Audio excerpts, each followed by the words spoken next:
Welcome to RUMC Connections.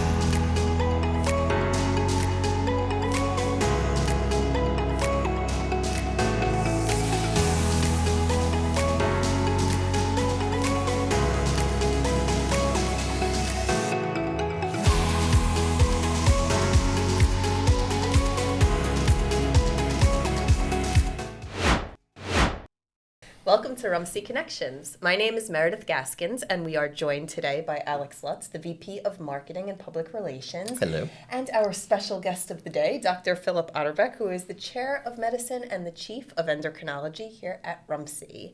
So through RUMC Connections, you will meet the fantastic doctors, nurses, and medical professionals that make our hospital thrive. We'll also provide useful information about your own health and hopefully answer some of your own health-related questions. Your endocrine system involves glands within your body and the hormones they produce. A disorder or imbalance anywhere in this system can impact your entire body. On today's episode, we'll focus on one of, if not the most common condition affecting this system, diabetes. So like I said, joining us today is Dr. Philip Otterbeck, Chair of Medicine and Chief of our Endocrinology Department. Dr. Otterbeck is board certified in internal medicine, diabetes, endocrinology, and metabolism. Dr. Otterbeck earned his BA in biology from New York University, followed by his MD at SUNY Downstate College of Medicine. After completing a residency in internal medicine at SUNY Downstate Medical Center, Dr. Otterbeck went on to complete his fellowship in diabetes, endocrinology, and metabolism at SUNY Downstate Medical Center. So welcome. Thanks again for joining us today. Let's kick things off, and maybe you can let us know the difference between type 1 and type 2 diabetes. Absolutely. Well, thank you for having me. Of course. Diabetes, of course, is a complex medical condition that involves high blood sugar. And there are basically two types of diabetes, as you define type 1 and type 2. Type 1 is what we've always thought about as kind of the early onset of diabetes in youth. And what distinguishes it from type 2 diabetes is it's basically an autoimmune condition. And what does autoimmune mean? It means where the body attacks itself. So the body develops these antibodies, and those antibodies go against the beta cells of the pancreas.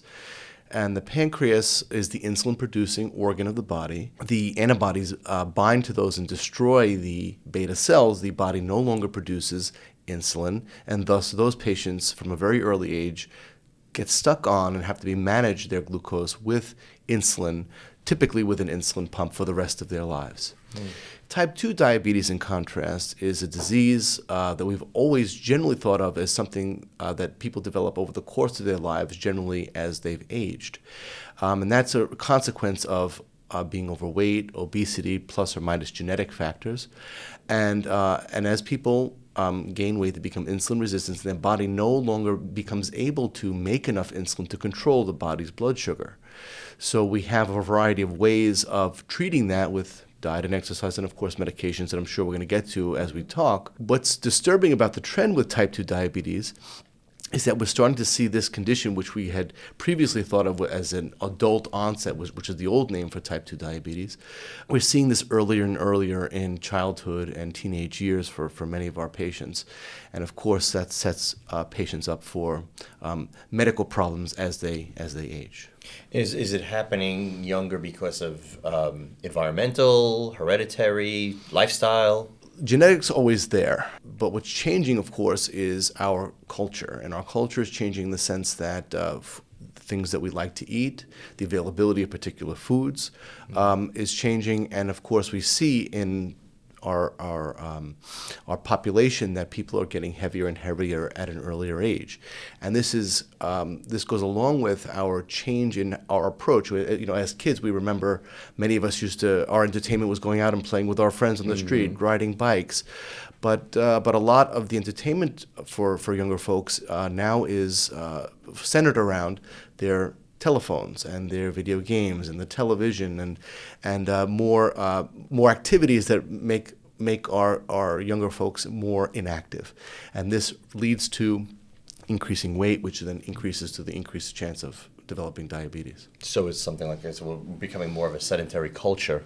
That's right. Which is something that Dr. Barkin had mentioned in a previous episode regarding obesity. Yes. Are there different symptoms for type 1 and type 2? Type 1 diabetes can often present acutely. And what does it mean? It means that the blood sugar can go very high in a younger person. Sugars, normal blood sugar is around 80, 90, 100. We can think of it that way. Patients with the presentation of type 1 diabetes can present with their sugars 3, 4, 500. Wow. And typically those individuals present very thirsty, losing a lot of weight. Very, very high blood sugars, of course, when they get to the hospital, and a severe condition called diabetic ketoacidosis.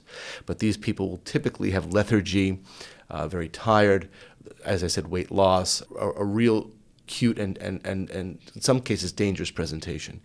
Type 2 diabetes is typically not diagnosed with those severe symptoms, although it can. Type 2 diabetes, especially for an individual who is following up with their primary care provider, is typically diagnosed on routine blood work. The doctor will order a panel, they call it basic metabolic panel, comprehensive metabolic panel, and that will tell the doctor whether or not the patient has high blood sugar even before they're able to develop any of the symptoms of diabetes.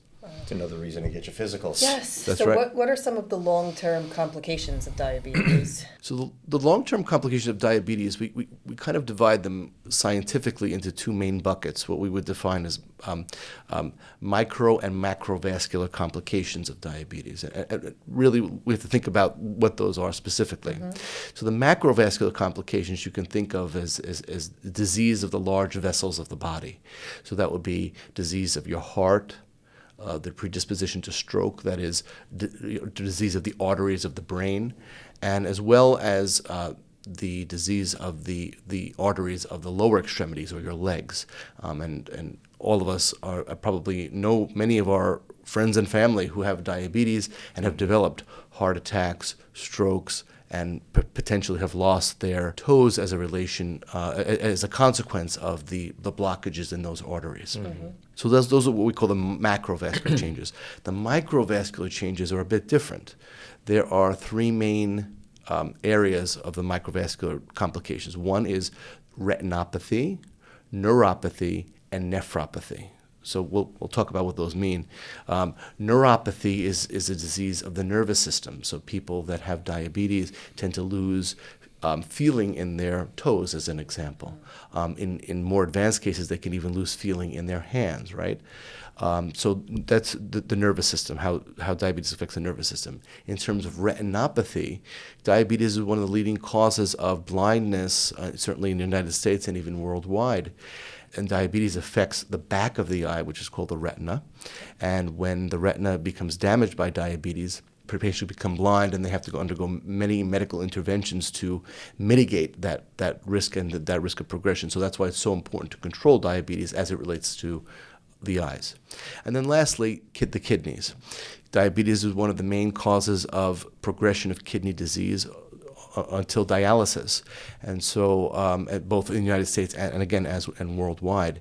So if you think about it in totality, diabetes is affecting everything from head to toe. Right.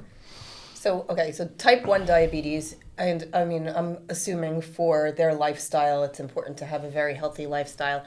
However, they are still going to have to be on insulin for the rest of their lives. There's nothing they could really do to come off of that, correct? That's correct. Okay. So a patient comes to you, you diagnose them with type 2 diabetes. What is the first course of action? Do you immediately turn to medication, or do you try to have them make different lifestyle changes? There's nothing more important than lifestyle changes, and that is a combination of a diet and exercise modification. So really, what does that look like? We would like the patients to have a low carbohydrate diet.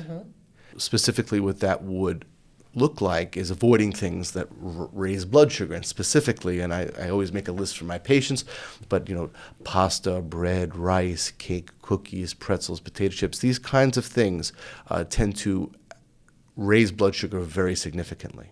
Also, as part of that, we need to them to do physical activity. So we usually recommend about 30 minutes of cardiovascular exercise 3, 4, 5 days a week, whatever they can fit into their schedule. So the more they do with those two pieces, the less medication they will need. The guidelines have really pushed us to starting medication early for patients with diabetes. The reason being is that there sometimes is clinical inertia, both from the standpoint of the patients not wanting medications as well as on the standpoint of the clinicians.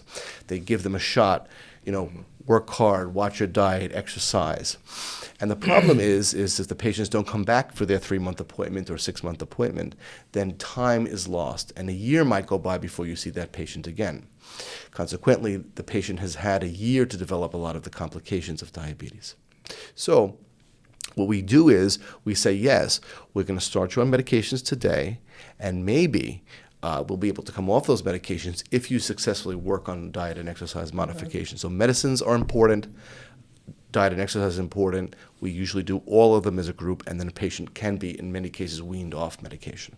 And what are some of the more effective medications that are more commonly prescribed medications that are given? One that people will hear a lot about and read a lot about is the medicine metformin. Metformin has been around for decades. It is the base of our type 2 diabetes treatment for most of our patients. This actually comes up a lot in the office. People are asking me, doctor, I read something very bad about metformin on the internet, and tell me about it, what's going on? And I always tell them, when you read that thing, if you click on it, many times it's a advertisement for a vitamin that people are selling over the counter, trying to get you to buy something. So metformin is a great drug because it's safe, it's efficacious. There's no hypoglycemia or low blood sugar associated with it. We know the safety profile over the many decades it's been in the market, and it's cheap.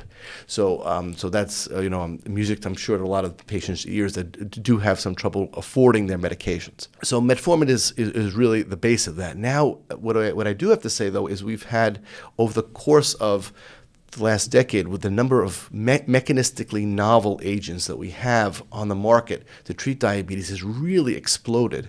And this really helps us to target and to individualize our therapy for our patients that have a variety of different conditions. Just as an example, there are medications now that we have used for many years to treat diabetes, but now they've been identified, the class of is called SGLT2 inhibitors. These drugs, although they are efficacious for diabetes, and we've used them for that for years, now we've found that these drugs have the ability to protect the kidney specifically and independently from diabetes. This really, people that have kidney disease, this would be a particular drug that they really should be on. And then separately, there are other drugs that I'm sure we're going to talk about. One of the examples is the GLP-1 receptor agonists. While those have been clinically efficacious for diabetes, now we know they also protect the heart and protect the patient from what we call cardiovascular death. So there are a variety of drugs that we have available to us, and depending upon the specific patient's risk factors, we target our therapy to their current condition as well as their other comorbidity. I feel like it's been a little bit of a hot topic lately. What do you feel about Ozempic?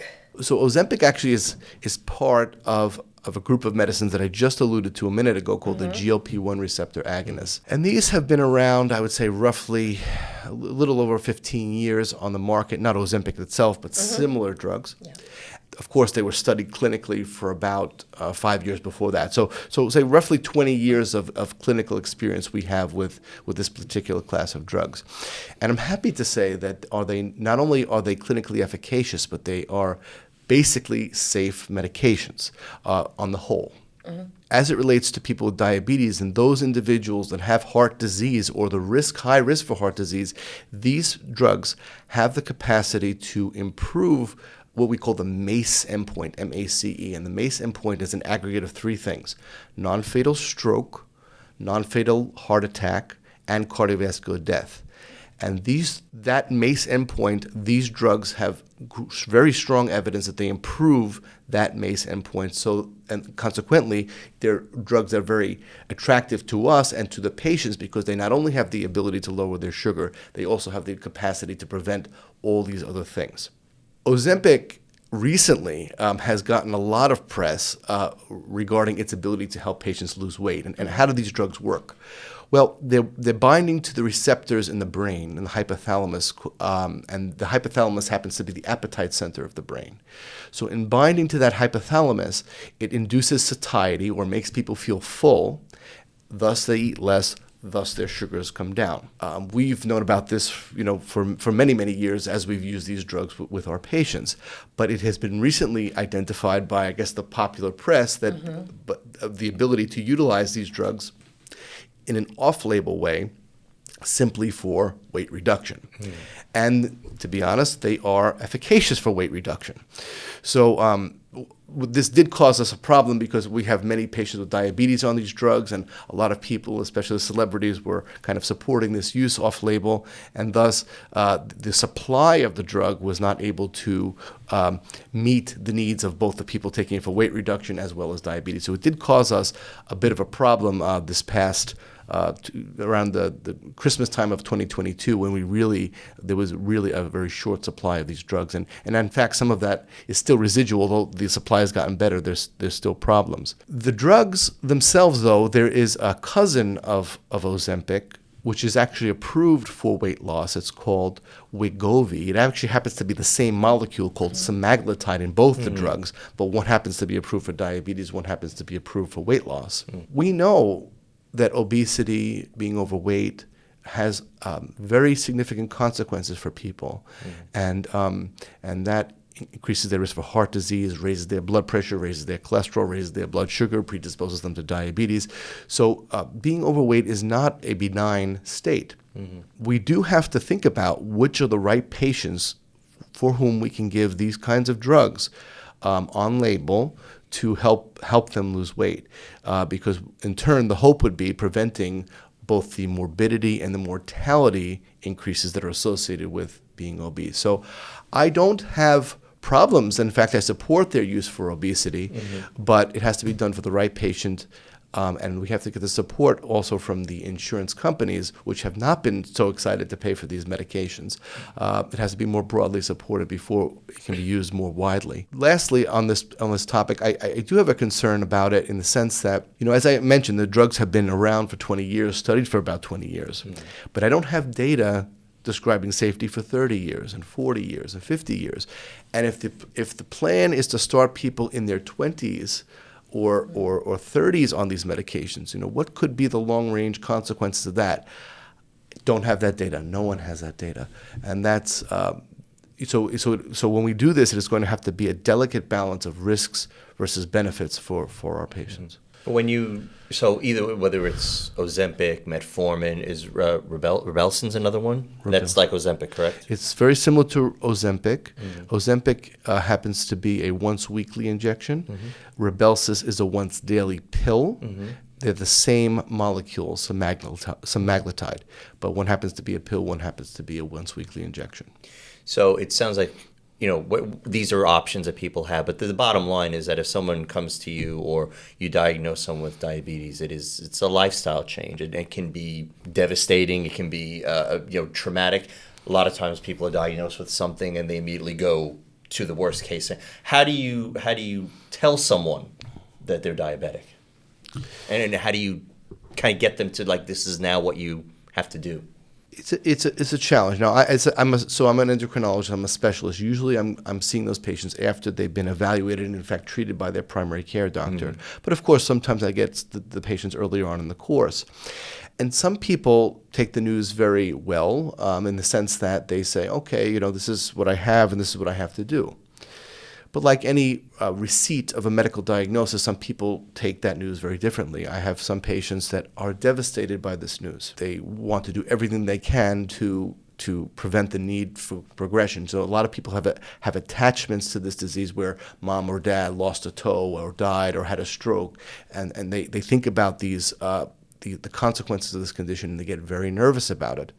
And then, of course, there are some patients that just let it roll off. And actually, that group of people sometimes I worry about, because I don't know if they're going to take the disease and the condition as seriously as possible. So like any disease, you discuss the diagnosis, and then you discuss the possibilities. But you can imagine for many patients, it's easier for them to take medications than it is to make a lifestyle change, right? Our food, as an example, is so integrated many times with our our socialization and our culture, and we all sit down at a table, and there's whatever there is at the table, and many times in a family you're expected to eat whatever's there, and then if you don't eat it, people wonder why, right? And so it's important to engage your family as part of this disease state, because first of all, if they can make better choices at the table, it'll help not only the patient themselves but also the family, because a lot of times genetically diabetes runs in families, right? So if we can improve the patient's health, we can also potentially improve the entire family's health. So someone is listening to this podcast and they may or may not have a family history, but they're worried that they may be what's a suggestion for them? To just go to their primary care doctor and just have a physical? Yep. If there's any concern, there's all it would require, go to your doctor, your nurse practitioner, whomever you're seeing, and say, look, I have a concern. I have a family history of this, or I don't have a family history of this. What tests should I get at this point? And depending upon the patient's age, this showing up at this visit might be very important, not only to identify diabetes, but these patients might need a colonoscopy, or they might need a breast exam, mammography, right? So always following up with a provider is always the right answer. And then if you have a particular concern, I articulate that concern to the provider, and this is as simple as a blood test. There's no invasiveness to it. It's just, give the doctor your blood, and they'll be able to give you that answer. And that's where the A1C comes in, correct? That's what people, and what are those ranges that people should know? So there's three ways to diagnose diabetes. There's what we're very commonly thinking about these days is the hemoglobin A1C. And the great part of an A1C is, first of all, it tells you how a patient's sugar is for 3 months, but it also doesn't have to be a fasting test. So if the patient happens to show up at the office, non-fasting, it's easy to get an A1C. And if that number is 6.5 or above, on 2 occasions, that diagnoses diabetes. If the patient, however, had a fasting blood sugar, and that fasting blood sugar is 126 or above, that's consistent with diabetes, on 2 occasions. And lastly, and it's a more cumbersome test, what's called a glucose tolerance test. And some of the patients who have had children might remember this from during their pregnancy. The doctor gave them a little bit of soda to drink and watched how their sugar changed over the course of a couple of hours. We do the same thing in some patients today, adults, where we give them a glucose load and we monitor their sugar at 1 hour and 2 hours. And if that number exceeds at 2 hours greater than 200, that's consistent with diabetes. Let's talk pre-diabetes a little bit. Could you explain what that is, and is there a way for people to turn things around where they don't become a full diabetic? Yeah, and it's a very important state, because as many as diabetics as we have as diagnosed, there are many, many more that are pre-diabetic. And when they're in the pre-diabetes state, this is the time to intervene. We talk about the difference between preventative medicine and medicine where we're just treating the condition. The idea would be not to get to that condition and hopefully treat them in a preclinical state. And pre-diabetes should be the alarm bells. The provider should be telling the patients, look, you don't have diabetes yet, but you're on your way. And so if we tell the patients, listen, this is not benign, this is something that is likely to progress if we don't intervene now, we can prevent all those macrovascular complications that we discussed before, the heart attacks, the strokes, the neuropathy, the kidney disease. So the idea would be hit them hard, diet and exercise, and hit them early with these things, and then prevent the progression. And I'd like to take this time to get a little bit personal with you outside of the office. Maybe you could let us know how you like to unwind and de-stress at the end of the day. Well, most of my fun, probably centers around my family, my wife and my 2 children. Of course, they're very involved with their sports, so I'm always involved with that. But in the winter time, we go skiing a lot, as well as the springtime is more of a tennis time for me. So nice. And what about medicine attracted you, and what about endocrinology? I always was interested in medicine, and of course science, and medicine is kind of a unique field in the sense that at the end of my day, I can always think about what I've done in that day and be happy with it. Things don't always turn out the way I wanted, but it's a field where you can always feel that you did the right thing for your patients. And I don't know that every field in the world offers you that ability to feel like you've always done the right thing. So that's why medicine is so attractive. And of course, it kind of aligns with my interest with science. With respect to endocrinology, endocrinology is a field that focuses on the hormone systems of our body. And there's a lot of interplay of the different endocrine organs of the body, and one hormone goes up, the other one goes down. It makes a lot of logical sense, and I tend to be a very logical person. So the fact that there's that unique aspect to endocrinology has always been attractive to me, and the ability to really make a difference in people's lives. I mean, my patients that I see, in some fields you see the patients once, and that's really it. I get to deal with my patients for years and decades, and it makes it a very rewarding way to practice. And you're coming up on 15 years now in almost practice, there. So I guess you took the right career path. Yes, for me it's been great. I'm sure with such an extensive career, and probably working with so many patients over this course of time who need you for the duration of their lives. Do you have a most memorable patient that stands out in your mind, or a case that you've treated? It's a hard question because of the thousands and thousands of people I've treated. However, I'll remember one back to residency, and it was a lady that had come in. She was diagnosed as having pneumonia. I really didn't agree with that diagnosis. I came in the room and I saw her, and she was complaining about the light bothering her. And then I examined her, and she had a very stiff neck, and I suspected she had bacterial meningitis, in contrast to what maybe the emergency department thought. I turned out to be correct, and ultimately we started antibiotics aggressively, immediately, and she was able to leave the hospital with no side effects from the bacterial meningitis. And had I not that day made that diagnosis, she would have probably had profound neurologic damage. So that was the most memorable to me, only because it was really a time where I was really able to make a real acute difference for somebody's life. Thank you so much for your time today, and for all that you do to keep us safe and well. And that about does it for this episode of RUMC Connections. I'm Meredith Gaskins. Thank you.